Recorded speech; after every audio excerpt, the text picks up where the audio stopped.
သုံးပြဖို့အတွက်ကိုဒီ4000ကွက်ချက်အကြီးတစ်ချက်လိုပါမယ်နော်ဒါကညှက်ထားတဲ့ဟာပေါ့နော်အစဥပမာပြတာပေါ့နော်ပြီးတော့ကိုသုံးကျင်တဲ့ခြီပေါ့နော်ဥပမာ4ရောင်သုံးမယ်ဆိုလဲ4မျိုးပေါ့နော်5ရောင်သုံးမယ်ဆိုလဲ5မျိုးလိုအပ်ပါမယ်ဒါကတော့ခြီပါဒါလေးကတော့ကွက်ချက်ပါပြီးတော့ဒီလိုမျိုးမှတ်ချက်ကလေးတွေလည်းလိုအပ်ပါမယ်နော်ဒီလိုမျိုးမှတ်ချက်ကလေးတွေလိုအပ်ပါမယ်ပြီးရင်ဒီလိုမျိုးဂျိတ်ကလေးက၄ခုလိုမယ်နော်ပြီးပါရင်ဒီမှာကက်ကြီးလေးတစ်ချောင်းလိုပါမယ်ပြီးတော့ဒါလေးကတော့ဗာလဲကျိုးလေးပေါ့နော်ကျိုးကတော့120 cm လေးပါပြီးတော့ရင် handmade ခလုတ်တန်းလေးလည်းတစ်ခုလိုအပ်ပါမယ်ပြီးရင်တော့ဒီလိုမျိုးဒီကွင်းလေးတစ်စုံလေးလိုအပ်ပါမယ်ပြီးတော့ရှစ်လက်မစစ်တစ်ခုလည်းလိုအပ်ပါမယ်ရှစ်လက်မစစ်ကတော့မရှိတော့ဘူးခုနကတော့တက်လိုက်တော့ကုန်သွားပြီပေါ့နော်ရှစ်လက်မစစ်တစ်ချောင်းလိုအပ်ပါမယ်ဒါဆိုရင်တော့အိတ်ကလေးအတွက်လိုအပ်တဲ့ပစ္စည်းကတော့ဒါကုန်ပါပဲရှင်ဟောဒီမှာအကလေးတစ်ချောင်းလိုမယ်နော်ဒီအကလေးတစ်ချောင်းလိုပါအောင်မယ်ဒါဆိုရင်တော့အိတ်ကလေးထိုးဖို့အတွက်ကိုလိုအပ်တဲ့ပစ္စည်းကဒါကုန်ပါပဲနော်အခုကတော့ကောချက်ညက်တာအရင်စမယ်ပေါ့နော်ကောချက်ညက်တာအရင်စဖို့အတွက်ကိုကောချက်ကလေးညက်တာတော့မပြတော့ဘူးအပေါက်ရည်အတွက်ကိုပဲပြမယ်ပေါ့နော်ကောချက်ကတော့ဒီလိုမျိုးအဝိုင်းပါမဟုတ်4000ကောချက်အကျဲကြီးပေါ့နော်အကြီးတစ်ချက်လိုပါတယ်ကို့မှာ3လက်စာရှိလို့ရှိရင်တော့အဲ့ဒါလေးတွေကိုဖြတ်ပြီးတော့သုံးလို့ရတယ်ပေါ့နော်ဒီနေရာမှာကောချက်ကို26 30 2ချက်လိုပါမယ်သူကအဲ့ဒါရှေ့နဲ့နောက်နေပေါ့နော်နောက်တစ်ခါကျတော့26 9ကွက်26 9ကွက်ကကျတော့ဘေးနှစ်ဖက်ပေါ့နော်နဘေးအိတ်ကဘေးနှစ်ဖက်ပေါ့နော်ပြီးတော့38 9ကတစ်ချက်ပဲလို့တယ်ဒါကတော့38 9ပေါ့နော်ဒါအောက်ခြေပေါ့နော်အဲ့ဒီကောချက်အားလုံးကအဲ့ဒါလေးလိုပါတယ်နော်အဲ့ဒါလေးအဲ့ကောချက်ကိုအရင်ညှက်မယ်ပေါ့နော်ဒီမှာစစ်တက်ဖို့အတွက်ပေါ့နော်စစ်တက်ဖို့အတွက်တရားညှက်မဲ့ဥစ္စာလေးကိုမပြောခဲ့လိုက်ရလို့ပြန်ပြောပြတာပါဒီမှာ2 4 6 9နော်အောက်အချက်နဲ့အတူတူပဲ9 38ပေါင်းနဲ့နောက်တစ်ခုကိုထပ်လုံးမယ်လုပ်ပြီးသွားလို့ရှိရင်ဒီမှာဘေးဘက်ကို2ခုလှုပ်ခဲ့ဒီဘက်ဘေးဘက်ကိုလည်း2ခုဒီဘက်ကိုလည်း2ခုလှုပ်ပြီးတော့ဒီအလဲကောင်လေးကိုကွင်းညှက်လိုက်မယ်နော်ညှက်ပြီးတော့ဒီဟာလေးတစ်ခုလိုအပ်မယ်ပေါ့နော်အဲ့ဒါလေးတစ်ခုအရင်ဆုံးကြိုညှက်ထားလိုက်ပါခုဆိုလို့ရှိရင်တော့ဒါဘေးဘက်ကလေးပေါ့နော်ဘေးဘက်ကလေးကိုစပြီးထိုးမယ်ဘေးဘက်ကလေးကိုစပြီးထိုးမယ်ဆိုလို့ရှိရင်သူကအားလုံးပေါင်းဒီမှာကဘယ်နှကွက်ရှိလဲဆိုတော့9ကွက်ရှိရပါတော့ဒီမှာ1 2 3 4 5 6 9ကွက်ရှိကြတယ်ဆိုလို့ရှိရင်ဒီအလဲဆုံးအကောင်ရဲ့ဒီထဲကိုဝင်လိုက်မယ်3ကွက်မြောက်ပေါ့နော်ဒီမှာ1 2 3ဒီဘက်ကလည်း1 2 3လက်ဘေးမှာ3ကွက်စီခြံခဲ့ပြီးအလဲကောင်ကတစ်ခွက်ထဲကိုဝင်မယ်ပြီးသွားရင်ဒီမှာရီးမယ်နော်1 2 3 3ပေါက်မြောက်ဒီအလဲကောင်မှာ2ပေါက်လှုပ်ခဲ့တယ်နော်ဒီလိုမျိုးလေးသွားမယ်ဒီလိုမျိုးလေးနော်အဲ့လိုမျိုးလေးစမယ်ပြီးသွားရင်သူ့ရဲ့အောက်ကိုတစ်ပေါက်ဆင်းမယ်တစ်ပေါက်ဆင်းပြီးသွားရင်သူကတစ်ပေါက်ဆင်းလို့သူ့ကိုလည်းတစ်ပေါက်ဆင်းမယ်ပေါ့နော်လိုလေးဆင်းမယ်ပြီးသွားရင်ဒီအောက်ကိုလည်းတစ်ပေါက်ထပ်ဆင်းမယ်ပြီးရင်ဒီအောက်ကိုလည်းတစ်ပေါက်ထပ်ဆင်းမယ်ဒီလိုပုံလေးရမယ်နော်ဒီလိုပုံလေးရမယ်သူကဘယ်လိုမျိုးလေးဖြစ်မလဲဆိုတော့ဒီမှာ1 2 3 4ခုကိုတစ်စောင်းလေးတွေဆင်းလာတယ်ပေါ့နော်ပြီးသွားရင်အောက်ကို1 2 3ပေါက်မြောက်ထဲကိုတစ်ခါဝင်မယ်ပြီးသွားရင်ဒီကိုပြန်ပြီးတော့ထိုးမယ်နော်ပြီးသွားရင်ဒီအောက်ကိုတစ်ပေါက်ဆက်ဆင်းမယ်သူ့ကိုတစ်ပေါက်ဆင်းလို့သူ့ကိုလည်းတစ်ပေါက်ဆက်ဆင်းမယ်ဒီလိုလေးနော်ပြီးရင်သူ့ကိုတစ်ပေါက်ထပ်ဆင်းမယ်ပြီးရင်သူ့ကိုတစ်ပေါက်ဆင်းလို့သူ့ကိုလည်းတစ်ပေါက်ထပ်ဆင်းမယ်ဒီလိုလေးနော်ပြီးရင်ဒီမှာ3ခုပဲရှိသေးတော့နောက်ထပ်တစ်ပေါက်ကျန်နေတယ်ပေါ့နော်အဲ့လိုလေးတစ်ပေါက်ထပ်ဆင်းမယ်ဒါဆိုရင်4ခုပြည့်သွားပြီနော်ဒီမှာဒီလိုပုံလေးရဒီလိုလေးတစ်ချမ်းလေးအရင်ထိုးမယ်ပေါ့နော်ပြီးသွားရင်သူ့ကိုဒီလိုမျိုးပဲထပ်ဆင်းမယ်ဒီနေရာမှာထိတ်ချင်းစုံတယ်ပေါ့နော်ဒီနေရာမှာထိတ်ချင်းစုံတယ်အဲအကြောင်းမလို့ဒီမှာလည်းထိတ်ချင်းစုံတယ်ပြီးသွားရင်သူ့ကိုအောက်ကိုတစ်ပေါက်ဆင်းလို့ဒီကလည်းအောက်ကိုတစ်ပေါက်ထပ်ဆင်းမယ်ဒီလိုလေးနော်ထိုးရင်းနဲ့သဘောပေါက်သွားလိမ့်မယ်နော်သူကတစ်ချမ်းတောင်လေးတွေပါတာဒီလိုလေးဒီမှာဆိုလဲခုနကတော့လိုပဲပြန်ပြီးတော့အောက်ကိုပြန်ဆင်းမယ်နော်ဆင်းမယ်ပြီးသွားရင်ဒီမှာသူ့ကိုတစ်ပေါက်ဆင်းမယ်ဒီကလည်းတစ်ပေါက်ပြန်ဆင်းမယ်လိုပုံလေးရမယ်နော်ကျိုးလေးတွေဒီနားမှာလိန်သွားပြီဆိုလို့ရှိရင်တော့ပြန်ပြီးတော့ဖြန့်မိပါနော်လိုပုံလေးဖြစ်မယ်နော်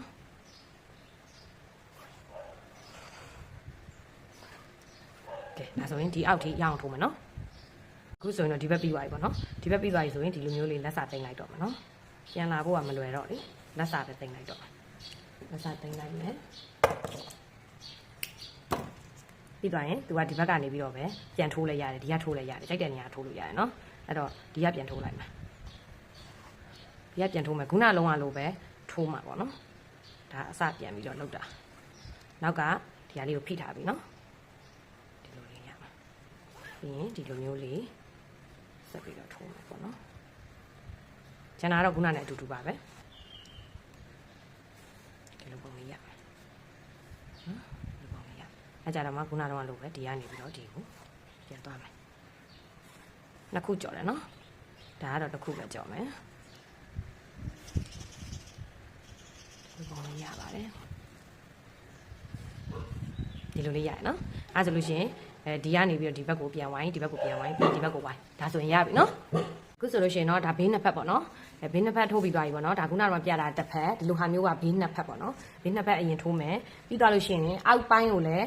ဒါကအောက်အခန်းပေါ့နော်ဒါကဘေးနှစ်ဖက်ဒါကအောက်ခြေပေါ့နော်ဒါကတော့အရှိချမ်းပေါ့နော်ဒါအရှိချမ်းအဲ့လိုမျိုးလေးအရင်ဆုံးထိုးထားမယ်နောက်ချမ်းတော့ထိုးမှာမထိုးရသေးဘူးပေါ့နော်ဒါဆိုလို့ရှိရင်ဘေးနှစ်ဖက်ကရှေ့ချမ်းရယ်နောက်ချမ်းရယ်အောက်ခြေရယ်ဆိုပြီးတော့အကုန်လုံးဆက်ထိုးထားမယ်ပေါ့နော်ပြီးမှဒီအလဲကောင်လေးကိုဝင်ကွတ်တဲ့ဟာလေးတွေကိုဆက်သွားမယ်ပေါ့နော်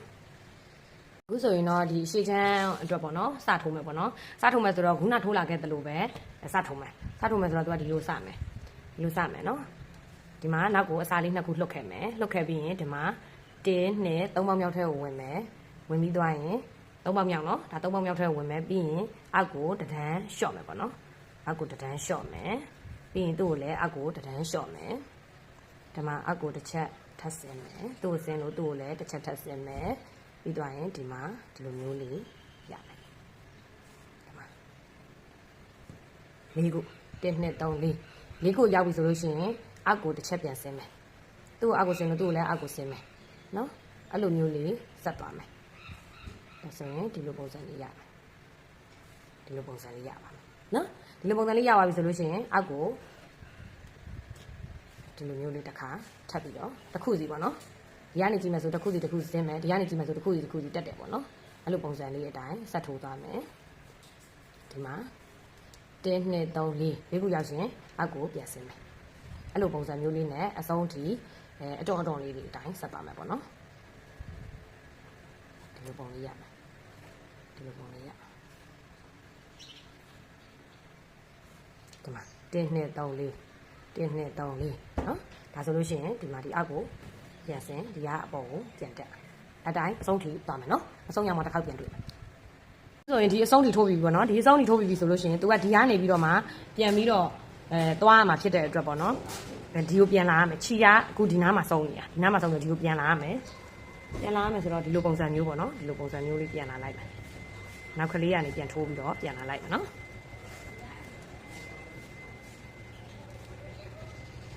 ဒီလိုပုံစံလေးပေါ့နော်ဒီလိုပုံစံလေးဖြစ်ပြီဆိုလို့ရှိရင်ဒီကနေစပြီးတော့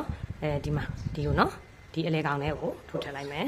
ထိုးထည့်လိုက်ပြီးရင်ဒီမှာသူကလည်း1 2 3ပေါင်းမြောက်3ပေါင်းမြောက်ထဲကိုပြန်ဝင်မယ်ဝင်ပြီးသွားရင်ခုနကတော့လိုပဲပြန်ထိုးမယ်အောက်ကိုတစ်ချက်ဆင်းမယ်သူ့ကိုလည်းအောက်ကိုတစ်ချက်ဆင်းမယ်ဒီလိုလေးပေါ့နော်ဒီလိုပုံစံလေးရမယ်ဒီကိုလည်းအောက်ကိုတစ်ချက်ဆင်းမယ်ဒီကလည်းအောက်ကိုတစ်ချက်ဆင်းမယ်ဒီလိုပုံစံမျိုးလေးရမယ်ဒါ၄ခုဖြစ်ချင်မှန်းတယ်ဒီကနေပြန်ရင်1 2 3 4၄ခုဖြစ်ချင်မှန်းတယ်ပေါ့နော်ဒါဆိုရင်ဒါကတော့တစ်ချမ်းကွင်းလေးပေါ့နော်အဲဆိုလို့ရှိရင်သူ့ကိုဒီကနေပြီးတစ်ခါပြန်ပြီးတော့ပြန်ဝင်မယ်ဒီတိုင်းလိုပဲနော်ပြန်ဝင်မယ်ဒီမှာ1 2 3ပေါင်းမြောက်ဒီ3ပေါင်းမြောက်ထဲကိုတစ်ခါဝင်မယ်ဝင်ပြီးရင်ဒီကိုပြန်ဆင်းမယ်နော်ဒီမှာအောက်ကိုတစ်ချက်ပြန်ဆင်းလို့ဒီကလည်းအောက်ကိုတစ်ချက်ပြန်ဆင်းမယ်ဒီလိုပုံလေးရမယ်ဒါထိုးရင်းနဲ့သဘောပေါက်သွားလိမ့်မယ်သူကလည်းသူကိုဟာနဲ့ကိုထိုးရမယ်လမ်းကြောင်းအတိုင်းသာထိုးလာခဲ့သူကနဲ့သူအကွင်းလေးဖြစ်ပြီးကြံခဲ့လိမ့်မယ်နော်ဒီမှာဒီလိုပုံလေးရမယ်3ခုဆိုတော့နောက်တစ်ခုကြံနေတယ်ပေါ့နော်ဒီမှာဒါဆိုရင်ဒီမှာ4ခုရပါတယ်နော်အဲ့ဒါပြီးသွားရင်ဒီဘက်ဘေးကိုဒီလိုလေးပြန်သွားမယ်ဘက်ဘေးကိုသွားပြီးတော့ဒီလိုမျိုးလေးတစ်ခါပြန်ထိုးမယ်ပြီးသွားရင်ဒီကလည်းဒီလိုမျိုးပဲသွားမယ်ဒါဆိုရင်ဒီမှာဒီကလည်းဒီလိုပုံစံလေးနော်ဒီလိုပုံစံလေးရမယ်အဲ့ဆိုရင်ဒီမှာ1 2 3 4 4ခုဖြစ်သွားပြီဆိုရင်ဒီကနေပြန်ရင်1 2 3 4 1 2 3 4ဟော1 2 3 4နော်ဒီလို4ခုပြေးသွားပြီဆိုရင်3ခုပြင်ဒီလိုမျိုးလေးရမယ်အဲ့ဒါပြီးသွားရင်ဒီမှာသူကအပေါ်တက်လို့သူကအပေါ်တက်နောက်ထပ်တစ်ခုကဒီကအားကိုပြန်ဆင်ဒီကလည်းဒီကိုဆင်ဒီလိုပုံလေးရမယ်နော်ဒီလိုပုံစံမျိုးလေးရမယ် ဒါဆိုရင်ဒီမှာအကွင်းလေးဖြစ်သွားပြီအဲကြကမှကျိုးကဒီနားမှာဖြစ်နေတယ်နော်ကိုကဒီဘက်ကိုပြန်ထိုးရမှာဆိုတော့ဒီဘက်ကိုပြန်လှည့်လိုက်ဒီကျိုးလေးတွေကတော့လိုက်ထိုးပေးနေရလိမ့်မယ်တစ်ခါတလေကြားလို့ရှိရင်တော့ဟိုဘယ်လိုပြောမလဲကိုကဒီဘက်ကိုမကွေ့တော့ဘဲနဲ့ဒီတိုင်းတစ်စောင်းလေးအတိုင်းထိုးလို့ရှိရင်တော့ကျိုးပြန်သိမ်းစရာမလိုဒါကနားလည်လွယ်အောင်လို့ကွင်းအောင်လို့လုပ်ပြတာဖြစ်တဲ့အတွက်ကိုဒီမှာဒီလိုမျိုးတန်းချင်းစီသွားမယ်ဆိုလို့ရှိရင်ကျိုးနောက်ပြန်သိမ်းစရာမလိုတော့ဒီလိုပုံစံလေးသွားပြမယ်နော်ဒါဆိုကျိုးဟိုဘက်အဆုံးရောက်ခါမှပြန်ပြီးတော့လုပ်ရုံမှာကျိုးပြန်သိမ်းစရာမလိုဒီလိုပုံစံပေါ့နော်ဒီပုံစံအတိုင်းလေးခုနဒီလိုထိုးလာခဲ့တယ်လို့ပဲသွားမယ်ဆိုလို့ရှိရင်ကျိုးပြန်သိမ်းစရာမလိုအဲ့ဒါကိုပြောတာဒီမှာဒီလိုလေးတကွင်းစီပေါ့နော်သူကလည်းသူအကွင်းလေးဖြစ်သွားပြီတွေ့လားဒီမှာ1 2 3 4ဒီမှာ1 2 3 4နော်အဲ့ဆိုလို့ရှိရင်အတိုင်းလေးအဆုံးထိဆက်သွားမယ်အဲ့လေဒီလိုမျိုးတန်းစီသွားတာပိုကောင်းတယ်ဘာဖြစ်လို့လဲဆိုတော့ခြိသိမ်းစရာမလိုဒီလိုမျိုးပြန်ဝိုင်းတဲ့ဥစ္စာကြတော့ခြိနောက်ကိုပြန်ဖွဲ့ရတာမလှဘူးပေါ့နော်အဲ့တော့ဒီတိုင်းလေးတန်းစီသွားမယ်ခုတန်းစီသွားတဲ့နေရာပိုကောင်းတယ်ပေါ့နော်အဲ့ဆိုဒီလိုမျိုးတန်းစီသွားမယ်အဲ့ဆိုရင်အဆုံးထိခုနအတိုင်းလေးပဲဆက်ပြီးတော့ထိုးကပ်ပေးပါနော်ဒီလိုပုံစံမျိုးလေးအတိုင်းပဲဒီလိုလေးကွင်းလေးတွေဖြစ်သွားပြီနော်ဒီထက်ကိုပြီးမှတခြားအရာတစ်ခုစီလိုက်ကုန်မယ်နော်အဲ့ဆိုရင်ဒီတစ်ပြင်လုံးကိုအတိုင်းပဲဆက်ထိုးတော့မယ်ဒီကတော့ဟိုဘာမှထွေထူးမရှိတာဖြစ်တဲ့အတွက်ဆက်ထိုးတော့မယ်နော်ဒီတိုင်းလေးပဲဆက်ထိုးသွားမယ်ဟိုဘက်ရောက်လို့ရှိရင်လည်းခုနတုန်းကလိုပဲဒီလိုမျိုးပဲပြန်꿰မယ်နော်အဲ့ဆိုရပြီနော်ဒီလိုပုံစံမျိုးတွေရမယ်နော်အဲ့ဆိုရင်အပြီးထိပဲဆက်ထိုးကြမယ်တစ်ခုလုံးရရင်ပြန်တွေ့မယ်နော်အဲ့တော့ဒီနေရာမှာအနီလေးအရင်စသုံးမယ်ပေါ့နော်အနီလေးကိုအရင်ဆုံးစပြီးတစ်စောင်းအဲ့ရှိတယ်အနီလေးစပြီးထည့်မယ်ပေါ့နော်အနီလေးစပြီးထည့်မယ်ဆိုတော့ကအနီလေးကိုဘယ်လိုသွားမလဲဆိုတော့တဒန်းပေါ့နော်တဒန်းအရင်သွားမယ်သူကကြတော့ဒီလိုမျိုး1 2 3 4 1 2 3 4အဲ့လို၄ခုလေးတွေတဒန်းပေါ့နော်အဲ့လို၄ခုတွေတဒန်းကိုကိုကဒီမှာဆိုလို့ရှိရင်ဒီလိုမျိုးသွားလဲရတယ်နော်တဒန်းစီကိုကတော့ဒီလိုမျိုးတစ်စောင်းလေးသွားခြင်းတယ်စောင်းလေးသွားခြင်းတာဖြစ်တဲ့အတွက်ဒီလိုမျိုးလေးဝင်လိုက်မယ်အရင်ဆုံးစပြီးတော့ဒီနေရာမှာတယောက်နဲ့တောင်းရင်လည်းရတယ်နော်ကိုစိတ်ကြိုက်ပါကိုကတော့အယောင်ဆုံးလေးဆိုပုံမြင်လှမလားလို့ပေါ့နော်သူကဒီမှာဒီဟာလေးရဲ့ဒီအတွင်းထဲကိုဝင်ဒီဟာလေးကိုလည်းဒီလိုပဲအတွင်းထဲကိုဝင်ထိုးပါဒီနောက်ကဟာလေးကိုတော့လှုပ်မပေးလိုက်နဲ့ဖိထားပေးပါနော်ဒါဆိုရင်ဒီလိုမျိုးလေးတကွင်းရမယ်ပေါ့နော်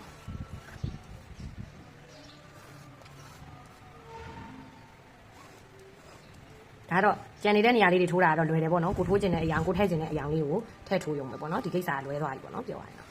ဒါဆိုရင်ဒီလိုပုံစံလေးရနော်ဒါဆိုဒီလိုမျိုးလေးတကွင်းပေါ့နော်ကိုကတော့စဉ်းစားထားတာဒီလိုမျိုးတကွင်းစီပေါ့နော်တကွင်းစီကိုတက်ရောင်စီပေါ့အဲ့လိုလေးသွားမယ်လို့မှန်းထားတယ်ကိုကတကယ်လို့ဒီလိုမျိုးတဒန်းအနီထိုးခြင်းနဲ့ဒီလိုမျိုးတရောင်စီထိုးခြင်းလည်းရတယ်နော်ကိုသဘောပဲကိုစိတ်ကူးပဲလုပ်လို့ရတယ်ပေါ့နော်ကဲဒါဆိုလို့ရှိရင်ဆက်ပြီးတော့ဖုံးမယ်ပေါ့နော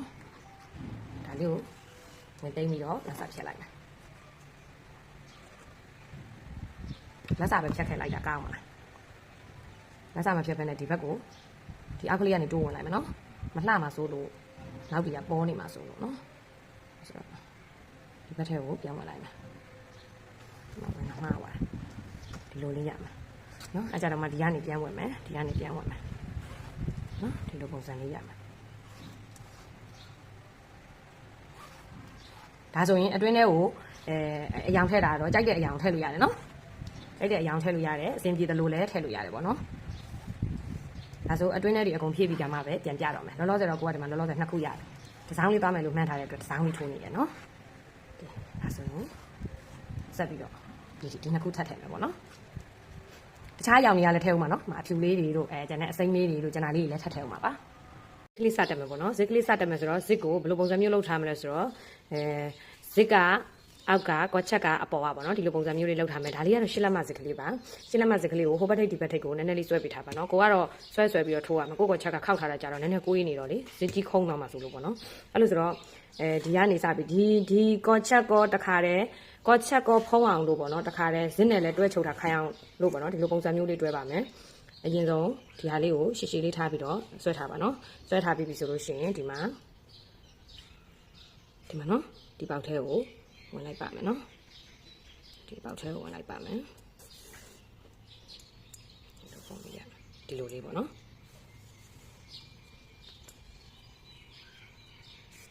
ဒီညာလေးမှာညီညာလေးနဲ့တေးတက်တက်ကလေးဖြစ်အောင်နော်တေချာလေးလုပ်ပေးခဲ့ပါနော်နောက်မှဆိုဇက်ကမညီရင်မလှပါဘူးနော်ဒီလိုပုံစံလေးဆွဲမယ်ဆွဲပြီးသွားရင်သူ့ရဲ့ဒီဇ စစ်အသားကိုတခါလေးယူပြီးတော့တွက်ချုပ်လိုက်ပါနော်ကိုတချို့ကြတော့ဒီလိုမျိုးကောချက်ကိုကြီးပဲအရင်ဆုံးယူပြီးတော့အဲ့လိုမျိုးလိုက်ထိုးလိုက်တယ်ထိုးပြီးကမှဒီစစ်ကိုအပေါ်ကနေပြီးတော့အချီပြကလေးနဲ့လိုက်လုပ်တယ်ပေါ့နော်အဲ့ဒါကကြတော့စစ်ကဆွဲပါများလာလို့ရှိလို့ရှင်ပြုတ်မှာဆိုလို့ပေါ့နော်ဒီဥစ္စာကတော့ဒီကောချက်ကောဒီကျိုးရောဒီစစ်အသားရောဆိုတော့ခိုင်မယ်ပေါ့နော်ပိုးပြီးတော့ခိုင်နေပေါ့နော်အဲကြောင့်မလို့ဒီနီးလေးကတော့ပိုးပြီးတော့အဆင်ပြေမယ်လို့ထင်ပါတယ်နော်ပထမအိတ်တွေတော့လည်းဒီလိုပဲထိုးတာပေါ့နော်ဒီလိုပုံစံလေးရမယ်အဲ့ဒါဆိုရင်ဒီတိုင်းလေးဆက်ပြီးတော့တစ်ဖက်စီပေါ့နော်ဒီထဲကိုဝင်ပြီးသွားရင်ဒီလိုမျိုးလေးထပ်ပြီးတော့ထိုးမယ်ပေါ့နော်ဒီလိုလေးရမယ်နော်အဲ့ဆိုလို့ရှိရင်ဟိုဘက်အဆုံးထီကိုအတိုင်းလေးတစ်ချမ်းစီထိုးပေးခဲ့ပါနော်အခုဆိုထိုးလာတာတစ်ချမ်းပြီးပြီပေါ့နော်ဒီလိုမျိုးညီညာလေးဖြစ်အောင်ထိုးလာခဲ့ပြီပါနော်အဲ့ဆိုရင်ဒီဘက်အစွန်ဆုံးကိုရောက်ပြီဆိုလို့ရှိရင်ဒီဘက်အစွန်ဆုံးမှာကပုံမှန်အတိုင်းလေးပဲဒီလိုလေးထိုးလာခဲ့ပြီပါဒီနေရာမှာမထိုးခဲ့လည်းရတယ်ကြော်ထိုးလိုက်လို့ရတယ်ပေါ့နော်ဒီလိုလေး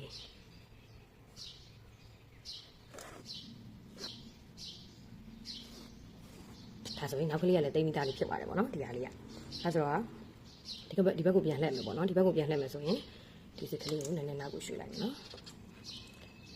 ်ဒီလိုပုံလေးပေါ့အဓိကတော့ဒီနားမှာရှိနေတဲ့ကော်ချက်ကလေးတွေကိုဖုံးအောင်လို့ပေါ့နော်လုပ်တဲ့သဘောပါပဲဒီလိုလေးဒီဘေးကိုလည်းဒီလိုလေးတွားမယ်နော်ဒီလိုလေးတွားမယ်ပြီးသွားရင်ခုနကတော့လိုပဲဒီလိုလေးပြန်လာမယ်ဒီဟာလေးကိုဒီထဲကိုပြန်ထည့်မယ်ဒီလိုပုံလေးရမယ်နော်ဒီလိုပုံလေးရမယ်နော်ဒါဆိုရင်ခုနအတိုင်းပဲဆက်ထိုးမယ်နော်ကဲဒါဆိုခုနအတိုင်းလေးပဲဆက်ထိုးမယ်နော်ဒီဘက်ဘေးကိုလာမယ်လာပြီးသွားရင်ဒီအပေါက်ကလေးကိုဝင်ပြီးတော့စပြီးထိုးမယ်ပေါ့နော်ဒီလိုပုံစံလေးဒီနေရာလေးမှာတော့ခက်တင်းတင်းလေးဆွဲပြီးညီလေးဖြစ်အောင်ထိုးပေးပါနော်နှောက်မဆိုရင်ဒီစစ်ကကိုယ်ကောက်နေရတို့တွန့်နေရတို့ဖြစ်တတ်တယ်ပေါ့နော်ဒါဆိုရင်ဟိုဘက်အဆုံးညကမှာပဲတစ်ခေါက်ပြန်ပြတော့မယ်နော်ဒါဆိုဒီလိုပုံစံလေးရပါပြီဒီလိုပုံစံလေးရပြီဆိုရင်ခုနအတိုင်းလေးပဲညီညာလေးနဲ့တစ်ချက်ချင်းစီစိတ်ရှည်လက်ရှည်လေးထိုးလာခဲ့ပြီပါနော်ဒါဆိုတက်ကလေးထွက်လာလိမ့်မယ်နော်ဒီမှာဒီလိုပုံစံလေးရမယ်ဒါဆိုဟိုဘက်အဆုံးထီကိုဆက်ပြီးတော့ထိုးမယ်နော်ခုဆိုနောက်ဆုံးနေရာရောက်ပြီပေါ့နော်နောက်ဆုံးနေရာရောက်ပြီဆိုရင်ဒီအနေထားလေးရနေပြီနော်ဒီအနေထားလေးရပြီဆိုရင်ပုံမှန်အတိုင်းပဲခုနကတော့လိုပဲဆက်ထိုးမှာပေါ့နော်ခုနလိုပဲဆက်ထိုးမှာဆိုတော့ဒီဘက်မှာထိုးခဲ့တယ်လို့ပဲဒီအလဲကောင်မှာနှစ်ချောင်းရှိမှာပေါ့နော်ဒီအလဲကောင်မှာနှစ်ချောင်းရှိမှာဒီလိုမျိုးလေးဝင်လိုက်မယ်ပြီးတော့ရင်ထိုးလိုက်မယ်လိုရရနော်ပြီးတော့ရင်ဒီကောင်လေးဒီလိုမျိုးလေးဝင်လိုက်မယ်ပြီးရင်ဒီလိုမျိုးလေးဝင်ထိုးလိုက်မယ်ဝင်ထိုးလိုက်ဒီမှာနော်ခုကြာကမှနောက်ဆုံးကျန်တဲ့တစ်ပတ်ကိုဒီလိုမျိုးလေးဝင်ပြီးတော့လက်စတက်မယ်ပေါ့နော်ဒီလိုပုံစံလေးရမယ်နော်ဒီလိုပုံစံလေးရပြီဆိုလို့ရှိရင်ဒီမှာဒီထဲကိုဝင်ပြီးတော့လက်စကိုတေချာခိုင်အောင်တော့နည်းနည်းရှည်ရှည်လေးတက်လိုက်နော်ဒီလိုပုံစံလေးရမယ်ဒါဆိုရင်စစ်တက်တဲ့အပိုင်းလေးပြီနော်ဒီလိုပုံစံလေးရပါမယ်ဒီလိုပုံစံလေးရမယ်နော်အခုဆိုလို့ရှိရင်တော့ဒီမှာနော်ဒါလေးကတော့ဘေးဘက်ကလေးနှစ်ခုပါဒါလေးဘေးဘက်ကလေးနှစ်ခုပါဒါပြောင်းမြင်ဘေးဘက်ကလေးနှစ်ခုဒါလေးကတော့အောက်ခြေလေးပေါ့နော်ဒါလေးအောက်ခြေလေးဒါလေးကတော့ရှေ့ချမ်းနဲ့နောက်ချမ်းနော်ပြီးသွားပြီပေါ့နော်ပြီးသွားပြီဆိုလို့ရှိရင်ဒီမှာစစ်တက်တဲ့ဟာလေးပေါ့နော်ဒါကလည်းစစ်ကလေးပေါ့နော်ဒါဆိုရင်ဟိုကော့ချက်တွေအကုန်လုံးကိုလိုချင်တဲ့ပုံအကုန်ခေါ်ပြီးပြီပေါ့နော်ခေါ်ပြီးပြီဆိုတော့ကိုလိုချင်တဲ့အိတ်ပုံစံမျိုးပြန်တွဲမှာပေါ့နော်ပြန်တွဲမှာဆိုတော့ဒီညမှာမှတ်ချိတ်ကလေးတွေအသုံးပြုရမယ်နော်ဒီကိုကကျွမ်းကျင်နေတယ်ပေါ့နော်အရင်အိတ်တွေမှာလည်းတွေ့ကြုံရှိပြီးသားဆိုရင်မှတ်ချိတ်မလိုပါဘူးတကယ်လို့မှားမှာဆိုရင်တော့မှတ်ချိတ်လိုအပ်ပါတယ်နော်အဲ့တော့မှတ်ချိတ်ကလေးမှတ်တဲ့ဟာလေးကိုဆက်ပြီးတော့ပြပေးမယ်နော်ဒီလိုပုံစံမျိုးလေးသွားမယ်အိတ်ကလေးကဒီလိုပုံစံလေးသွားမယ်ဒီလိုပေါ့ဒီဥစ္စာကိုအပေါ်ကထားခြင်းလည်းရတယ်ဒီဥစ္စာကိုအပေါ်ထားခြင်းလည်းကိုကတော့ဒီအစိမ်းလေးကိုအပေါ်ဘက်ကလေးကထားမယ်လို့တွေးထားတယ်အဲ့တော့ဒီဒေါင်ဆုံးနှစ်ခုကိုမှတ်ချိတ်ကလေးအရင်မှတ်လိုက်ပါမယ်ဟိုဘက်ထိတ်ဒီဘက်ထိတ်ပေါ့နော်ဒေါင်ဆုံးနှစ်ခုကိုမှတ်ချိတ်ကလေးမှတ်လိုက်ပါမယ်ပြီးသွားရင်ဒီဘက်ကလည်းဒီလိုပဲအကုန်လုံးကအယောင်တူတူလေးတွေပဲထိုးထားတာဖြစ်တဲ့အတွက်တေချာလေးတော့ပေါ့နော်ဟိုလောက်ပေါ့နော်ဒါဆိုရင်ဒီဘက်မှာအပြပေါ့နော်ဒါဆိုရင်ဒီဘက်မှာအပြဖြစ်ပေါ့နော်ဒါဆိုတော့ဒီဘက်ကိုလည်းဒီလိုပဲဒေါင်ဆုံးလေးနှစ်ခုကိုမှတ်ချိတ်ကလေးမှတ်ပါမယ်ဒါဘေးဘက်နော်ကြည့်ဒီလိုလေးရမယ်ဒီလိုလေးရပြီဆိုလို့ရှိရင်ဒီဘက်ဘေးကျန်တာလေးတစ်ခုကိုလည်းဒီဘက်ကိုဒီလိုပဲဆက်ပြီးတော့မှတ်ချိတ်ကလေးမှတ်ပါမယ်ဒီအစိမ်းတိတ်တိတ်လေးအကွက်ကိုအပေါ်မှာယူတယ်ပေါ့နော် ဒါပေမဲ့ကိုကြိုက်တဲ့အရာကိုကြိုက်တဲ့ဒီဇိုင်းထိုးမယ်ဆိုလို့ရှိရင်တော့ကိုဟာနဲ့ကိုထားခြင်းနဲ့ပဲထားပေါ့နော်ဒီနေရာမှာသတိထားမှာတကူကအရှင်းနဲ့နောက်နဲ့မှားတွေ့မိမယ်နော်အရှင်းနဲ့နောက်နဲ့ဆိုတာဒီလိုပုံစံမျိုးပေါ့ဒါကိုဘေးဘက်မှာထားမိမှာဆိုလို့ပြောတာအဲဆိုရင်ဒီဥစ္စာကလည်းဒီလိုပဲဘေးဘက်ကလေးမှာဆက်တွဲပါမယ်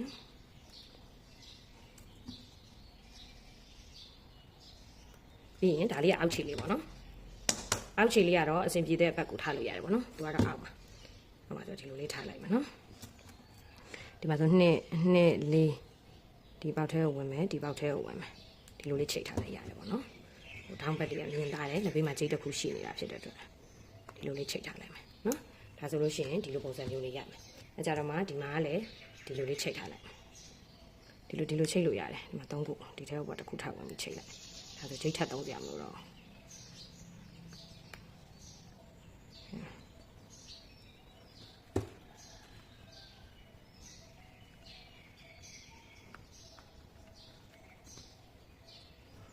့ဒီနေရာမှာပြောစရာတစ်ခုရှိသေးတယ်ပြောစရာတစ်ခုရှိသေးတယ်ဆိုတာကြားနာမဟုတ်ဘူးဘေးဘက်ကိုဒီကွင်းအရှင်တက်မဲ့လူကတော့ကိစ္စမရှိဘူးဆိုပေမဲ့ဒီကွင်းအရှင်မဟုတ်ဘဲနဲ့ရိုးဒီကွင်းပေါ့နော်ခဏလေးဒီလိုပုံစံမျိုးလေးပေါ့ဒီကွင်းအရှင်တက်မဲ့လူကကိစ္စမရှိပေမဲ့ရိုးဒီလိုမျိုးဒီကွင်းတက်မဲ့လူတွေအတွက်ကဒီအဆင့်မှာဘေးဘက်မှာပေါ့နော်ကိုထားမဲ့နေရာလေးမှာဒီကွင်းလေးတက်ဖို့လိုပါမယ်နော်ကိုကဒီကွင်းကိုအရှင်တက်မှာဆိုတော့ပြီးမှထည့်လို့ရတယ်ကိုကတကယ်လို့ဒီညမှာဒီကွင်းကိုဒီလိုကွင်းမျိုးသုံးမယ်ဆိုရင်တော့ဒီနားလောက်ကလေးမှာကိုသုံးကျင်တဲ့ချီရောင်လေးနဲ့ဝင်ပြီးတော့ပေါ့နော်အဲ့လိုလုပ်လို့ရတယ်ပေါ့နော်ကိုကတော့ဒီကွင်းကိုအရှင်သုံးမှဖြစ်တဲ့အတွက်ပြီးမှထည့်မယ်နော်အဲ့ဒါလေးပြောပြပေးတာပါဒါဆိုလို့ရှိရင်အိတ်ကိုကော့ချက်နဲ့ပေါ့နော်ကော့ချက်တွေအကုန်လုံးပတ်တွဲတဲ့ဥစ္စာအစင်ကိုသွားမယ်ပေါ့နော်ဒီနေရာမှာကြိုက်တဲ့အရာကိုသုံးနိုင်ပါတယ်နော်ကိုကဒီနေရာမှာဒီနက်ပြာလေးသုံးမလားလို့နက်ပြာလေးသုံးမယ်နော်အကုန်လုံးအဝါကြီးပဲသုံးလို့ရှိရင်တမျိုးဖြစ်နေမှာဆိုတော့စပြီးတော့တွဲမယ်ဆိုရင်တော့ကြိုက်တဲ့နေရာကစလို့ရတယ်ပေါ့နော်ဥပမာဒီကပဲစလာလဲရတယ်ဒီကစလာလဲရတယ်ကြိုက်တဲ့နေရာကစလာပါနော်ကိုကတော့ဒီနားလေးကစလိုက်မယ်ဒါကအဆင်ပြေတဲ့နေရာကစလို့ရတယ်နော်ဒါကထိတ်ဆုံးပေါ့နော်ထိတ်ဆုံးဥစ္စာလေးကိုအရင်ဆုံးတစ်ချက်ဆွဲလိုက်ပါတယ်ခြေစားလေးကိုဒီနေရာမှာရှည်ရှည်လေးထားခဲ့ပြီပါနော်ဒီလိုပုံစံလေးပေါ့နော်တစ်ချက်ဆွဲလိုက်ပါတယ်ပြီးတော့ရင်ဒီစစ်ကိုနောက်ဆုံးမှတက်လဲရရနော်ကိုလုံးချင်တယ်လို့လုံးလို့ရပါတယ်ဒီနေရာမှာဒီလိုပုံစံလေးဖြစ်သွားမယ်အကြတော့မှဒီကနေပြီးတော့ပြန်ပြီးတော့တွဲမယ်ပေါ့နော်ဒီကနေပြန်ပြီးတော့တွဲပါမယ်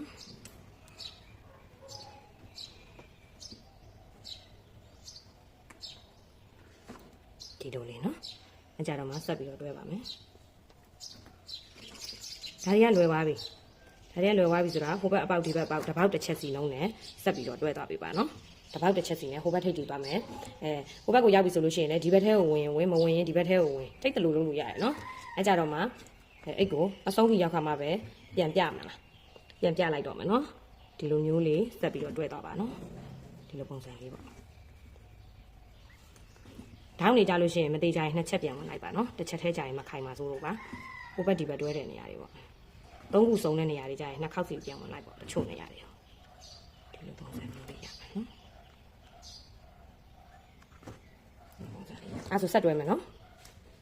်ဒီထောင်းဆက်တဲ့နေရာလေးတွေကိုတစ်ချက်ပြန်ပြခြင်းလို့နော်မှားမှာဆိုလို့ပါဒီလိုမျိုးသုံးခုစုံတဲ့နေရာကိုရောက်ပြီဆိုလို့ရှိရင်ဒီမှတ်ချိတ်ကလေးကိုဖြုတ်ပါမယ်နော်မှတ်ချိတ်ကလေးကိုဖြုတ်ပြီးသွားပြီဆိုလို့ရှိရင်ကိုကဒီဘက်ကိုသွားမလားဒီဘက်ကိုသွားမလားပေါ့နော်အဆင်ပြေတဲ့ဘက်ကိုသွားလို့ရပါတယ်ဒီမှာဒါဆိုလို့ရှိရင်ဒီဘက်ကိုသွားမယ်ပေါ့နော်ဒီလိုပုံလေးရမယ်နော်ပြီးလို့ရှိရင်ဒီဘက်ကနေလာပြန်ထိုးရင်လည်းဒီမှာတစ်ခါဝင်မယ်ဆိုတော့ဒီထောင်းတစ်ခုကိုလည်းနှစ်ခါဝင်တဲ့သဘောမျိုးပေါ့နော်အဲဆိုတော့ဒီဘက်ဘေးကိုပြန်တက်မယ်ပေါ့နော်ဒီမှာနောက်တစ်ချက်ထပ်ဝင်လိုက်မယ်နော်မခိုင်ပါဆိုလို့ပါထောင်လေးတွေဆိုတော့မြဲကျင်လို့ပေါ့နော်ဒီလိုပုံစံလေးနော်ခုနကပါဇက်နဲ့ပြောရတာနှစ်ချက်လို့ပြောလိုက်တဲ့ခါကျတော့နားမလည်ပါဆိုလို့တစ်ခေါက်ပြန်လာပြီးပြောပြတာပါနော်ပြီးတော့ကျန်တဲ့နေရာတွေအကုန်လုံးကတော့တစ်ပေါက်တစ်ချက်ပဲပြန်သွားရင်ရပါပြီနော်ဒီလိုပုံလေးရမယ်နော်ပြီးလို့ရှိရင်ဒီကြားထဲကိုပြန်ဝင်လို့ရှိရင်လည်းဒီမှာဒီနှစ်ခုတွဲတဲ့နေရာကိုပြန်ဝင်ရမယ်နော်ဒီဘက်ကိုပြန်လာမယ်အတိုင်းလေးဆက်ထိုးမယ်နော်ဒါဆိုအိတ်ပြီးမှပဲပြန်ပြတော့မယ်တွဲလာခဲ့တယ်ပေါ့နော်ကဲခုဆိုရင်တော့အိတ်ကလေးကပြီးပြီပေါ့နော်အိတ်ကလေးကပြီးပြီဆိုပေမဲ့ဟိုကဘေးဘက်တွေတော့တက်အောင်ပေါ့နော်ဘေးဘက်ကလေးတက်ဖို့တော့ကိုဒီလိုဒီကွင်းအရှင်လေးတစ်ခုပေါ့နော်ခုနပြောနေကြလို့ပဲကိုကဒီကွင်းရှင်မရှိဘူးဆိုရင်ခုနမတွဲခင်နေရပါတော့ဒီဥစ္စာလေးကိုသုံးလို့ရတယ်ပေါ့နော်ပြောပြီးသားပါနော်အဲဒါတော့ဒီလားလောက်ကလေးမှာဒီကွင်းလေးကိုဒီလိုတက်လိုက်မယ်နော်ဒီလိုပုံစံလေးတက်ပါမယ်တစောင်းတက်လည်းရတယ်ပေါ့နော်တစောင်းတက်လည်းရတယ်တစောင်းလေးတက်လိုက်ပါတစောင်းလေးတက်လိုက်ပါနော်လက်ကောင်ကြက်ကြလေးတော့ဒါ ဆိုရင်ဒါလေးကိုဒီကောင်းထဲမှာဖိထည့်လိုက်ပါဒီလိုပုံလေးရအောင်နော်အဲဆိုဒီဘက်ကိုလည်းသူနဲ့တပုံစံနဲ့တူအောင်လို့ဒီဘက်ကိုလည်းပြန်ကြည့်လိုက်အောင်ပေါ်ပိုင်းလေးကိုဝင်လာတာဒီလိုလေးပေါ့နော်တက်လိုက်မယ်တက်ပြီးသွားရင်ကိုွေးလိုက်မယ်ပေါ့နော်ကိုွေးပြီးသွားပြီဆိုရင်ကျိုးတက်အောင်ပေါ့နော်ဒီပုံစံလေးရပါမယ်ဒီချက်လေးကပတ်တန်အပြည့်ထိုးပေးထားတာနော်ကချင်ခွက်ကိုမှပတ်တန်အပြည့်လေးထိုးပေးထားတာပါအဲဆိုခဏလေးနော်ဒီနေရာမှာဟမ်မိတ်အတန်းလေးတက်လဲရတယ်ပေါ့နော်ဟမ်မိတ်အတန်းလေးပဲတက်တာကောင်းမှလည်းထည့်တယ်တမင်ကြီးဆိုတွဲလာပြီးရင်တိတ်မလှမှာဆိုနော်ဟမ်မိတ်အတန်းလေးပဲတက်လိုက်ပါမယ်ဒီနေရာမှာကို့မှာတခြားလှတဲ့ဟာလေးရှိရင်တခြားလှတဲ့ဟာလေးတက်နော်ဒါမှဆို2 4 6ခုရှိတယ်ဆိုတော့ဒီဥစ္စာအလဲကောင်တက်တယ်ပေါ့နော်ဒါလေးကအလဲကောင်တက်လေးကြပါဒီလိုလေးဒီလိုပုံလေးတာမယ်နော်